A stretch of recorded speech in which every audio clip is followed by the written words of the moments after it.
يولا يا بردهش. السلام عليكم أعزائي المشاهدين في كل مكان. طبعا اليوم جبنا لكم مقلب جديد ومقلب ممتاز جدا وقوي، وأتمنى يعجبكم إن شاء الله. المقلب كان في زبائن في مطعم دار الكباب فرع الفيصل شارع العشرين. طبعا المقلب هو تبادل الوجبات، نشوف ردة فعل الزباين. أتمنى لكم مشاهدة ممتعة وسلام.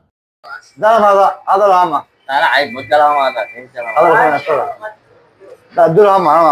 ما طلبنا شهادة والله. انا بشتي والله ما طلبنا والله. والله ما طلبنا احنا هذا. والله ما طلبنا والله احنا. عادي لا بس انا ما طلبت شهادة والله. خلاص ايه بكري لا الدرهم خلي لا ماشي لا والله انا بشتي دجاج انا دجاج ما هو هذا يا اخي انا ما طلبت شهادة هم. انا ما طلبت شهادة والله. خلاص خلي الدجاج لهم بس هذا لا والله نحن مستعجلين والله. والله نحن مستعجلين.